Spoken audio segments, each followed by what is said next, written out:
I mean, I don't see any reason why it wouldn't make it. Oh, God, I have not yet begun to shed parts.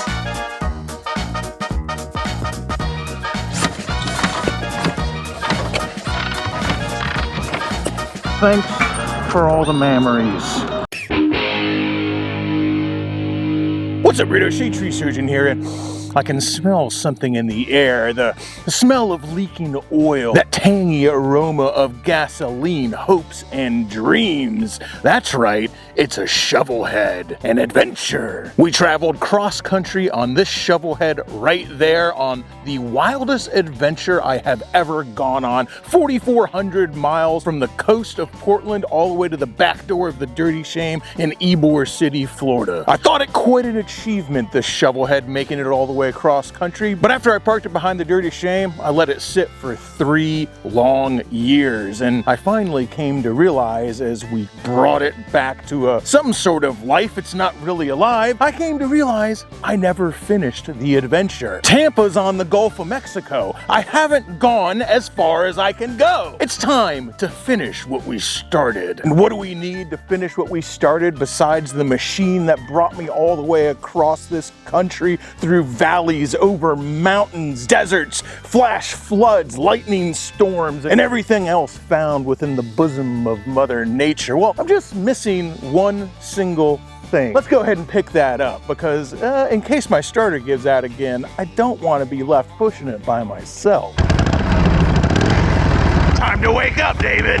It's not everyone that you can ask to join you on a ride to the southernmost point of the United States with about, what we say, a couple hours worth of notice? A couple daylight hours. But how could I go on the final leg of the journey of the shovelhead without my backup plan? You backup plan? You're my first choice, I'm sorry. My first choice of a backup plan. No, I'm just the biggest guy you know, that's all. When it comes to being able to push start my fat ass and that heavy piece of 70s iron, I'm not gonna trust anybody else besides my very, very good friend, my bosom buddy, David Tyler from Forgotten Angels. Yeah, he's buying me one dinner for every time I have to push.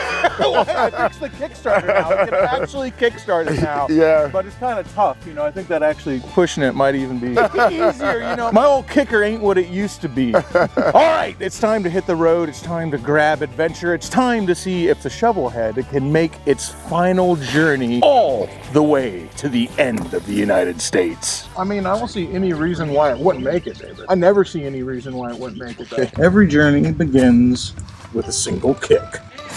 Every journey begins with 2 kicks. Every journey begins with 3 kicks. 3rd time's a charm. Every journey begins with a series of kicks.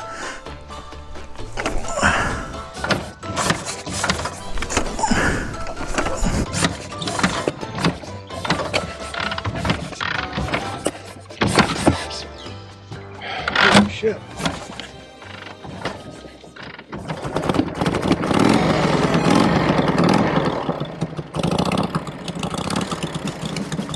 Alright, let's get going. As I was saying, every adventure begins with a series of kicks.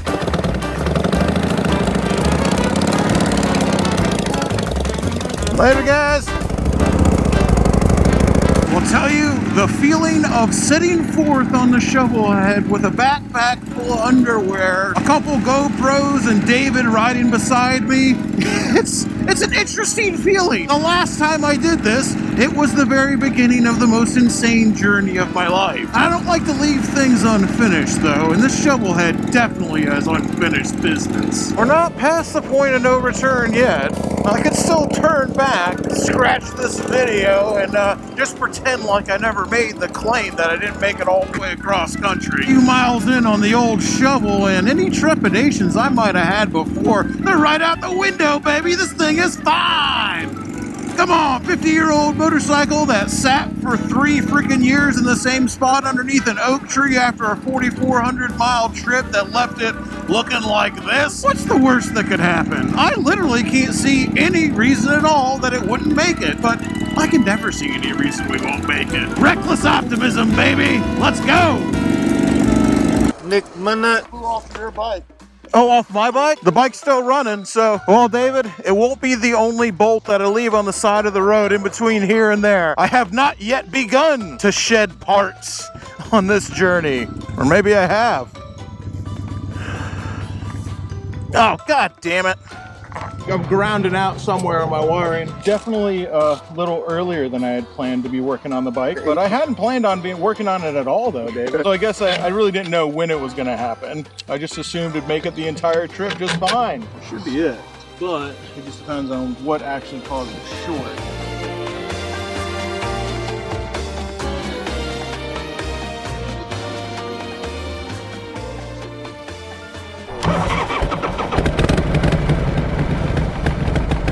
Okay, now truly nothing can stop us. I don't see what could possibly go wrong from here.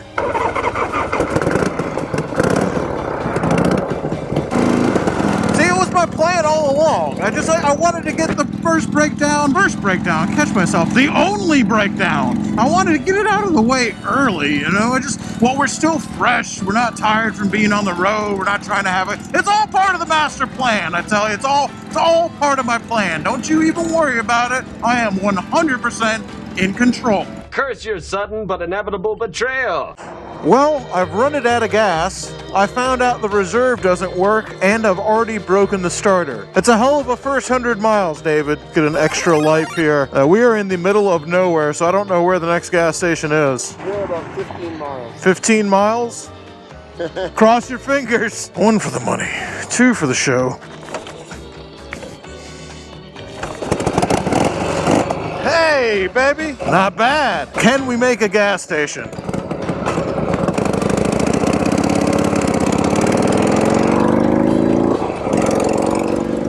Fingers crossed.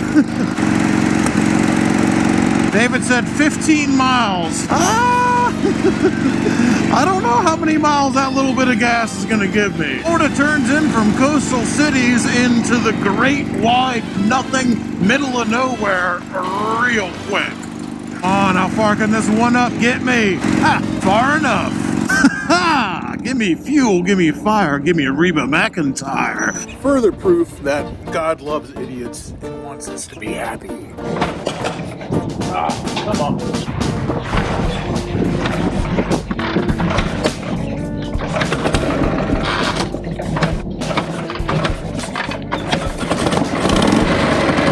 Onward!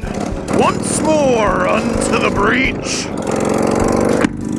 I think David's taking no small amount of pleasure watching me struggle to kickstart this bike after he struggled to push start it with my fat ass on it for 1,000 miles. I really can't blame him. He's probably also crossing his fingers that I don't break another Kickstarter, because then it's back to David power.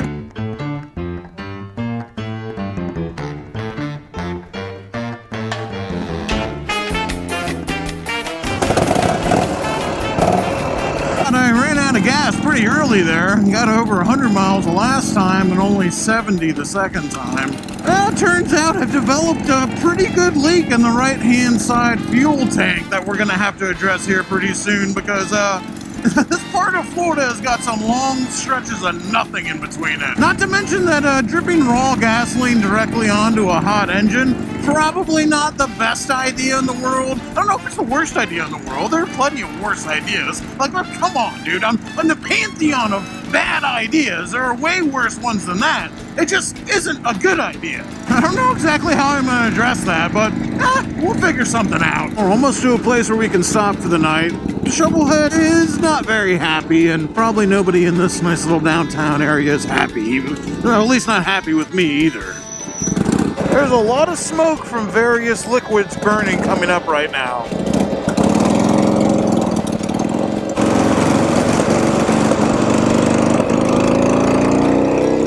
Come on, just a couple more miles and I'll put some new spark plugs on you, try to Bondo up that gas tank.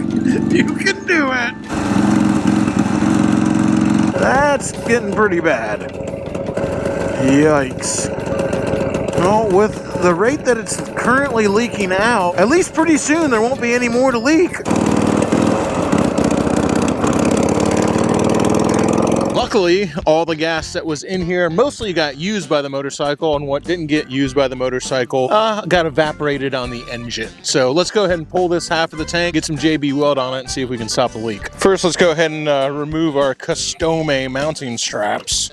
Well, there is a reason why I never go on a road trip without Gorilla Tape. Also never leave home, at least on a Harley Davidson, without my handy dandy tool roll. This thing has saved my bacon more times than I can count on many different motorcycles, not just the shovel head.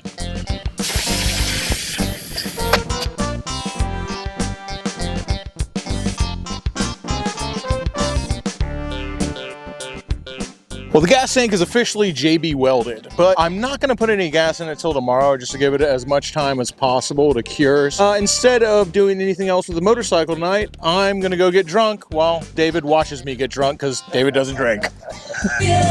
I'll put a different song besides Shania Twain on here while we eat our burgers. Nothing's like taking a big bite of my hamburger while Shania screams about feeling like a woman. Hey guys, Shade Tree Surgeon from the past here. Imagine Shade Tree of the future is probably dealing with some sort of shovelhead related calamity right now. Let's let him deal with that. He's probably gonna take a minute anyway, and we'll talk about this video's sponsors. Now, you'd think if I had sponsors, maybe I could have done this trip on a nicer motorcycle, but it's not that type of sponsorship. This video's sponsors brought you that shovelhead right there, which is infinitely nicer than the shovelhead that I'm currently somewhere stuck on the side of the road on. And this flawless 1983 FXR shovelhead could be your shovelhead. We're picking a winner less than 24 hours from when you're watching this. Longtime viewers of the channel will be already very familiar with our sponsors, which is Sessions Cannabis Extracts in collaboration with Brapstar. When I very first picked up my own personal shovelhead Sisyphus with Circus Bear Moto in Portland, that's when I first met Sugar Tree Jason, the owner of Sessions Cannabis Extract. And the time that we had out in Portland when we got to drinking and got to smoking and got to hanging out, well, we ended up getting into business together, and that's brought us the Sessions Brapstar collaborations that's available to all the good boys and girls in Oregon and all the surrounding areas for you guys pulling hand solo type activities. Over the past 3 years, y'all support in all the dispensaries in Oregon of Sessions, and the Sessions Brapstar collab has enabled us to do things like buy this FXR shovelhead with 12,000 miles on it, big bore kit, absolutely flawless, a bike I would love to have, but unfortunately it's not in the cards for me to keep it. But y'all's support of Sessions and Brapstar has allowed us to purchase this motorcycle right here and give it away to benefit Forgotten Angels. So when I say this video sponsors, I don't really mean sponsors as in that. I mean taking a second out of the video to tell you that you could win this motorcycle. The reason we were able to get it is because of Sugar Tree J, our Brapstar collaboration with Sessions and all the dispensaries out there in the PNW. Huge thanks to you guys out there for supporting us. And the money I'm asking you to spend right now is not on some crappy Chinese earbuds. It's not on fake online mental health care. It's not some pay to win app on your iPhone. And it's definitely not some browser app that's gonna scam everyone out of their money. Those aren't our sponsors. Those are not the type of sponsorships we take. In fact, we don't take sponsorships here. I'm just taking a second out of this video to say, if I'm gonna ask you to spend money on something, I'm gonna ask you to spend money helping somebody who has less than you. Because 100% of the money from this motorcycle is going directly to Forgotten Angels to help Dave and Cindy fight the cycle of abuse in the foster care system. The house that's sitting behind me and your future shovelhead right now is going to be the Kira Adderley House for Women, a place where we're going to house up to 22 young mothers, their children, young women who've aged out of the foster care system, along with a house mom who's going to teach them how to be productive members of society after being put through the ringer, abandoned and betrayed and abused by the people who are supposed to love and protect them, and set up to repeat the cycle of abuse that put them in the foster care system in the first place. That's in addition to what Forgotten Angels already does to help young men who age out of the foster care system, been made homeless, building them tiny homes, mentoring them, making sure that they don't end up without a place to live, addicted to drugs, and just another soul that fell through the cracks in America and got abandoned to the streets to never even have their first chance at success. Right now, we have sold exactly 707 tickets for that shovelhead. So you got a 1 in 700 chance. And to all 707 people who've bought tickets tickets for this bike back here, I want to say a huge thank you. It doesn't take a lot of people to change the world. Just a few hundred people, they can make a difference in a lot of lives out there. So if you've got an extra 25 bucks in your pocket, you'd like a chance at a shovel head that's probably not going to leave you stranded on the side of the road and embarrass you like my shovel head is. If you'd like all those same shovel head experiences without all the heartbreak, busted knuckles, and exposure to the sun on the side of the highway that I go through, well, that link's down below. Go ahead and click on it. We'll be pulling that winner in less than 24 hours, Monday, 9 p.m., live on the Shade Tree Surgeon channel. Make sure you keep your cell phones on because we're going to be calling one lucky winner and telling them they got a brand new bike, the last action hero, this 1983 FXR Shovelhead. Now, let's get back to whatever crap I managed to get myself into. Good morning. Me and David are once again hitting the road. Fingers crossed that the leak holds, but as archaic as this 2-tank system is on the shovel heads, if it doesn't hold, we'll just go down to 1 tank and we'll stop a little more often. Huh? It's leaking. Is it? Yeah. Where?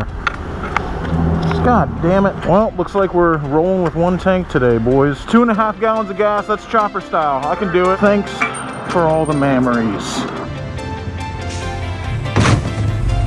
Alrighty then.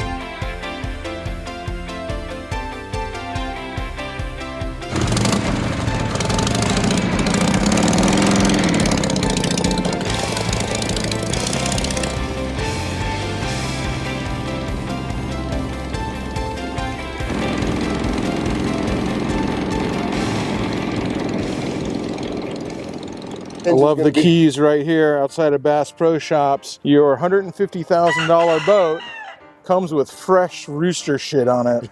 This is a very cool boat though. I've been watching this channel, Life on the Bow, and he's got one of these at 150 grand. I think, you know, maybe we'll see about maybe next year. Yeah. Very freaking cool though. I'll say probably my favorite Hemingway quote, and one that I have to live my life by quite often. Always do sober what you said you'd do drunk. I still haven't learned my lesson on that one, which is why I'm down here on a 50-year-old motorcycle with half a tank. But I'm sure Hemingway had a lot of cool adventures that started out with doing sober what he said he'd do drunk. Super, super cool. Even if you're not a fan of Hemingway's books, which they're written in a different time and place. So if you're not, you don't read all the time, if you read mainly modern fiction, it might not be for you. I would say give it a try though. I think it's absolutely worth reading. Even outside of his writing, the life that Ernest Hemingway lived was pretty freaking amazing, dude. When it comes to doing exactly what he wanted to do, adventuring, drinking, a fair bit of womanizing, and a whole lot of fishing, all on the deck of this boat right here. That is freaking cool, man. Feels awesome to be up here. Oh, dude, how freaking cool. The chair and the typewriter, not quite accurate, as Hemingway always wrote standing up.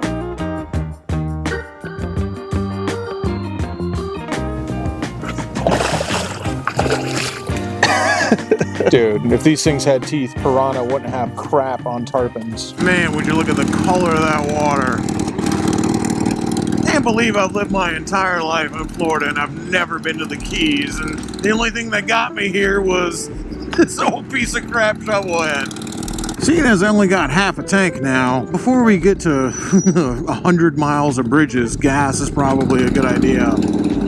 Sitting here on this bike, finally finishing the journey, I can't help but think about all the adventures I've been on this motorcycle. I can't help but think about the whole reason I wanted to do a cross-country trip on this motorcycle in the first place. Like, why would you want to do it? I had a pretty good reason. Well, at least it seemed like a pretty good reason to me. I don't know if it was a good reason. That's up to you. As far as I'm concerned, it was a good reason, though. People say all the time, like, oh man, you're so crazy for taking a shovelhead cross-country, and I don't feel that way. Now, with the lack of planning, me shooting from the hip by the seat of my pants way I did it, maybe that's a little wild, but the fact that it was on a shovelhead, that doesn't seem out of the ordinary to me, because back in the 60s and 70s, well, that's the motorcycle you did it on. That's all there was. Of course you went cross-country on a shovelhead. That's the bike that was made to do it. So to me, the equipment I was doing it on wasn't really crazy at all, man. Like I said, just this is what people back in the day did it on.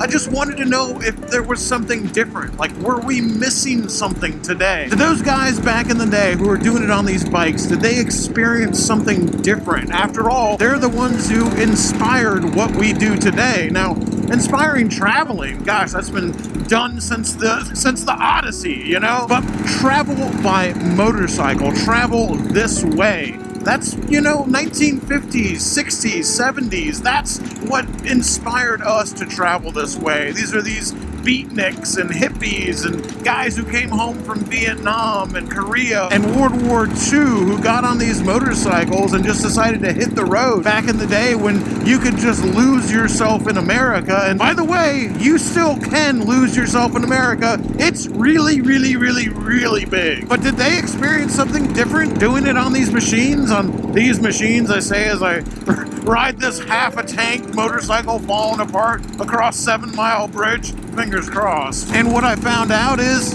they did. They definitely experienced something different, and it's nothing to do with the motorcycle, and everything to do with the motorcycle. Man, the duality of it. Nothing to do with the motorcycle because there's nothing that's so special about this bike that makes it a different experience. That I'm riding this bike right now and it's a different experience. Is it more exciting? Is it more dangerous? Is there more unknowns? Yeah, absolutely. Like, look at this thing. Of course there's more unknowns. We're going across a bridge. I have no idea if I'm going to make it to the other side. I legitimately don't. What I found out, and for me at least, it was about the people. It's about the people you meet. Because if you're going to ride a bike like this, even back when it was new, if you're going to ride a motorcycle like this, not a refined bike, not counterbalance, not rubber mounted, there's a bike that needs you to pay attention to it. This bike needs attention. It needs care, obviously. And even looking like this, you'd be like, okay, you're not caring for it. You're not paying attention to it. Even like this, to get it this far, all the way across the country, now reaching the end of the Florida Keys, all the way from the coast of Portland, Oregon, it has needed so much attention and so much care and so much maintenance. And you can't be prepared for everything that a bike like this is going to throw at you. It's going to throw something at you that you weren't ready for, guaranteed. And that's where everybody else comes in. It's about the people, because if you do this alone, I first off, I don't know how you could. It's about people, it's about the community, it's about bikers helping bikers, it's about people seeing a bike on the side of the road and stopping to see if they're okay. It's about staying for 3 nights in some Okie from Okima's house and tearing this bike half apart in a dude's garage that I had just met. It's about David pushing me for the last 1,000 miles. It's about people, I can't count how many times and how many people I met and how many people saved my bacon because of the biker code or whatever you want to call it. That is alive and well. And if you go cross country on a fuel injected machine with a warranty and free towing, it's going to be a lot safer, and there's nothing wrong with that, and it's going to be an amazing experience. But doing it on something like this is different, and it's not because of the bike, and it is because of the bike, but it's all about the people. And to me, that's what makes motorcycles so amazing, because I am a social person, and I'm also not a social person. I feel like a lot of you guys are going to relate to this one. Being on a motorcycle, the solitude of being on a motorcycle, I need my solitude. I need to be alone with my thoughts. I need to be in my fortress of solitude on top of 2 wheels and a screaming engine. Inside my helmet, I need to find my peace, my meditation. I need to be alone. And when I want to be around people, nothing else will do. I gotta have company, I gotta be social, I gotta be around somebody. But I have to take it in measured doses. That is what I love about motorcycles. That's what I love about long distance travel on motorcycles. With David riding right beside me, you are alone and you are with somebody at the same time. I am so alone on this motorcycle, but I'm never alone, because there's all those other bikers out there that when I inevitably break down, you get to have both. the ultimate social experience that also allows you to be completely alone and antisocial. I don't know about you guys, but stuck on a road trip or in an airplane or otherwise a place where I can't get away next to somebody who's a chatty Cathy is gonna yap my ear off without letting me look off into the distance across the horizon and imagine, I don't know, what do I imagine out there? Probably a great giant pair of tits on that side and a big old butt on that side, planetary scaled, okay? The rising sun and moon at the same time. That's what I like to imagine. You can imagine whatever you want, but you go ahead and try to imagine that. It's actually really fun on road trips. Now, if I got somebody next to me yapping my ear off, I don't get to enjoy myself and spend some time with myself in my own mind. But when I get off the bike, I definitely want to hang out and have beers. Such is the duality of motorcycles, such is the duality of bikers, the most social, antisocial people on the freaking planet. Such is the duality of the experience of riding a motorcycle like this across the country. The known and the unknown. I know there's going to be an issue. I know something's going to break.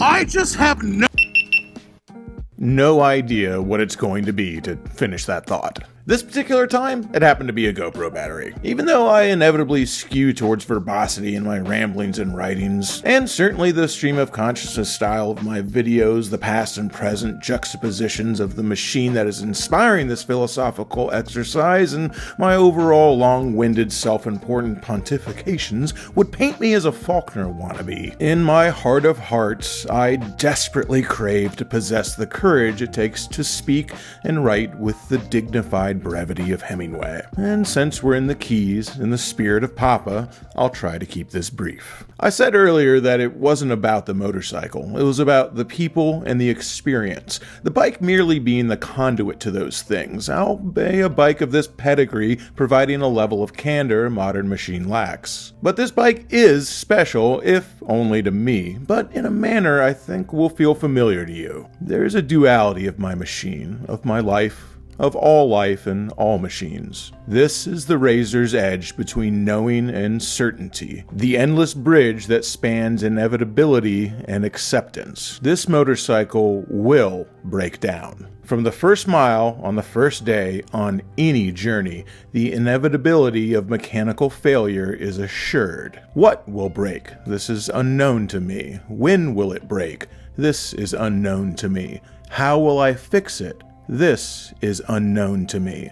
The only thing I know is that I must fix it. There is terror in the unknown. There is comfort in certainty. When the outcome is certain, but the path to it is unknown, are there truly any unknowns? How do I justify my fear of the unknown path to an assured ending? This machine is a tool with which I reconcile my own mortality. This motorcycle is life, death, and the pursuit of happiness writ small. How do I enjoy the ride when I know the motorcycle will break? How do I laugh when I know that heartbreak looms around the corner? How do I fix a problem that doesn't exist yet? Will I find the fortitude to mend what breaks? Do I possess the will to blind myself to fate in order to experience the temporary? How do I enjoy life when the only certainty it holds for me and everyone I love is death? I don't know. I only know that I must.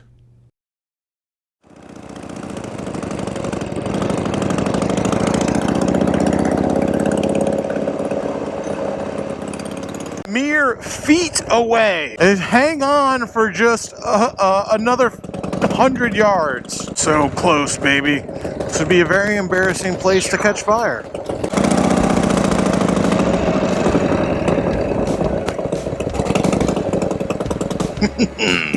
Purge the non-believers.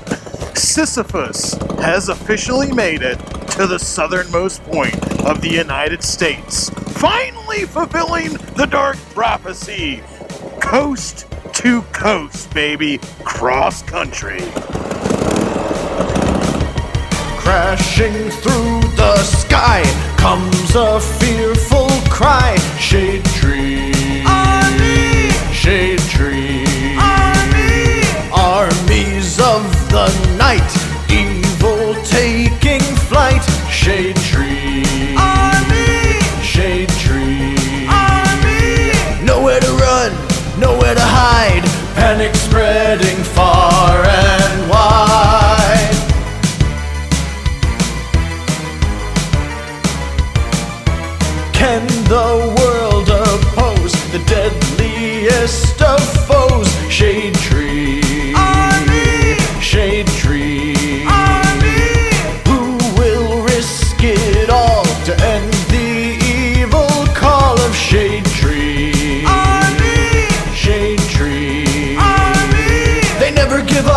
they never say die, walking tall with banners high. Shade Tree Army, a ruthless gang of scum, villains, freaks, and bikers determined to rule the world.